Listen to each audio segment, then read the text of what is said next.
बसवा केंद्र बिदर में शरण सुप्रिया शरण आनंद पाटिल के कल्याण महोत्सव के अवसर पर बसवा प्रार्थना कवियों और शरण कांडा बसवन्ना के पुस्तक का अनावरण बिदर के प्रतापनगर में घाड़े फंक्शन हॉल में किया गया।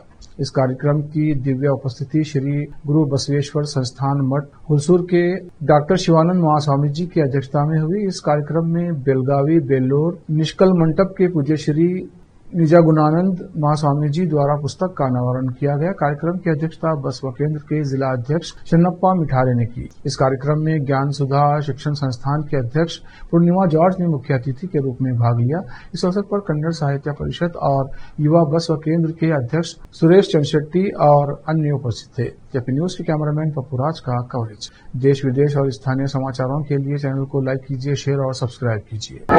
ಮಹಾಮಾನವತಾವಾದಿ ಧರ್ಮಗುರು ಬಸವ ತಂದೆಯನ್ನು ಋತುಕಮಲದಲ್ಲಿ ಧ್ಯಾನಿಸಿ ನನಗೂ ಈ ಭೂಮಿಗೆ ಧರೆಗೆ ಎಣಿಸಿರ್ತಕ್ಕಂಥ ನನ್ನ ಮಾತೃ ಸ್ವರೂಪಿ ಹಾಗೂ ತಂದೆಯರಾಗಿರ್ತಕ್ಕಂಥ ಲಿಂಗೈಕ್ಯ ಜಗನ್ನಾಥ್ ಪಾಟೀಲ್ ಅವರ ಆತ್ಮಕ್ಕೆ ಶಾಂತಿಯನ್ನು ಕೋರುತ್ತಾ ಅವರನ್ನು ನೆನೆದು ಇಂದಿನ ನನ್ನ ಕಲ್ಯಾಣ ಮಹೋತ್ಸವಕ್ಕೆ ಆಗಮಿಸಿದ ಎಲ್ಲಾ ಶರಣ ತಂದೆ ತಾಯಿಗೆ ಅನಂತ ಭಕ್ತಿಯ ಶರಣೋ ಶರಣಾರ್ಥಿಗಳು.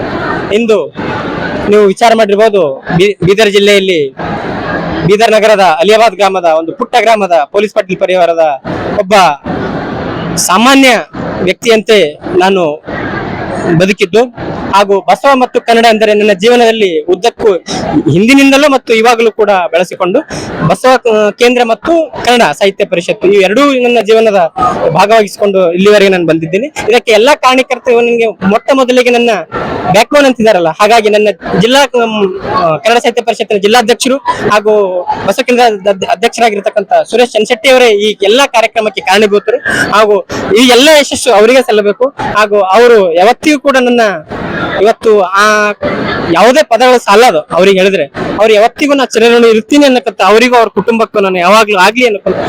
ಹಾಗೂ ನೀವೆಲ್ಲರೂ ನೋಡಿರ್ಬಹುದು, ಈಗ ಬರುವಾಗ ಎಂಟ್ರೆನ್ಸ್ ನಲ್ಲಿ ಕನ್ನಡ ಎಲ್ಲರೂ ಜ್ಞಾನಪೀಠ ಪುರಸ್ಕೃತ ಎಲ್ಲಾ ಪಿತಾಮಹರು ಅವರ ಫೋಟೋಗಳು ನೋಡಿರ್ಬಹುದು. ಅಂದ್ರೆ ನನ್ನ ಕನಸಿತ್ತು ಇದೇ ತರ ಆಗ್ಬೇಕು ಅನ್ನೋದಂತ.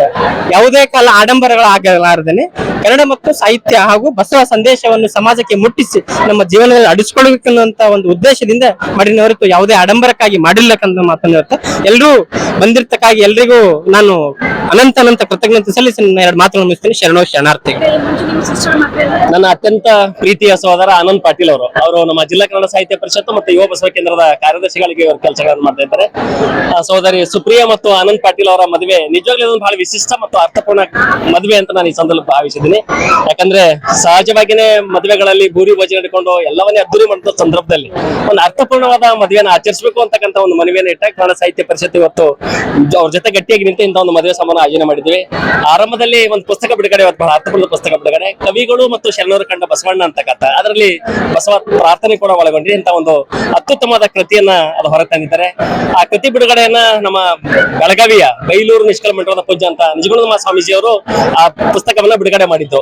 ಸಮಾರಂಭದ ದಿವ್ಯ ಸಾನ್ನಿಧ್ಯವನ್ನ ನಮ್ಮ ಹುಲ್ಸೂರಿನ ಡಾಕ್ಟರ್ ಶಿವಾನಂದ ಮಹಾಸ್ವಾಮೀಜಿ ಅವರು ವಹಿಸಿದ್ರು.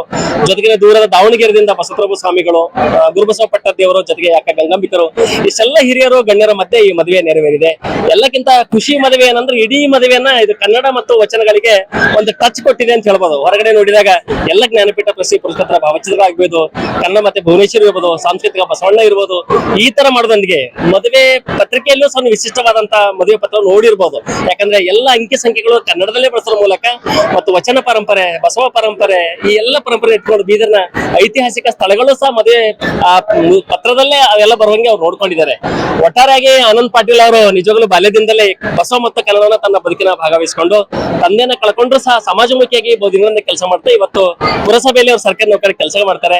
ಒಟ್ಟಾರೆಯಾಗಿ ಇಡೀ ತನ್ನ ಬದುಕನ್ನೇ ಅವರು ಸಾಮಾಜಿಕ ಜೀವನ ತೊಡಸ್ಕೊಂಡ್ರು. ಅಂತ ಒಬ್ಬ ಯುವ ಮಿತ್ರನ ಮದುವೆ ಬಹಳ ಅದ್ದೂರಿಗೆ ಅರ್ಥಪೂರ್ಣ ನಡೆದ ನಿಜವಾಗ್ಲೂ ಬಹಳ ಖುಷಿ ಆಗುತ್ತೆ. ಜೊತೆಗೆ ನಮ್ಮ ಸುಪ್ರಿಯ ಅವರು ನಿಜವಾಗ್ಲೂ ದೊಡ್ಡ ವಿದ್ಯಾವಂತೆ. ಅವ್ರ ತಂದೆಯವರು ರಮೇಶ್ ಮೈಲೂರ್ಕರ್ ಸರ್ ಅವರು ಸಿಎಂ ಅವರಲ್ಲಿ ಪೊಲೀಸ್ ಇನ್ಸ್ಪೆಕ್ಟರ್ ಆಗಿ ಅವರು ಕೆಲಸಗಳನ್ನ, ಸೆಕ್ಯೂರಿಟಿಯಲ್ಲಿ ಅವರು ಕೆಲಸಗಳನ್ನ ಮಾಡ್ತಾರೆ. ಒಟ್ಟಾರೆಯಾಗಿ ಈ ಮೈಲೂರ್ಕರ್ ಪರಿವಾರ ಮತ್ತು ಪೊಲೀಸ್ ಪಟ್ಲಿ ಪರಿವಾರ ಎರಡೂ ಬಸವ ಪರಂಪರೆಯಲ್ಲಿ ಇರುವಂತಹ ಎರಡು ಪರಿವಾರಗಳು. ಒಟ್ಟಾರೆಗೆ ಇಡೀ ಮದುವೆ ಬಹಳ ಅರ್ಥಪೂರ್ಣ ಜರುಗಿದೆ ಅಂತ ನಾನು ಭಾವಿಸಿದ್ದೀನಿ. ಎಲ್ರಿಗೂ ಧನ್ಯವಾದಗಳು.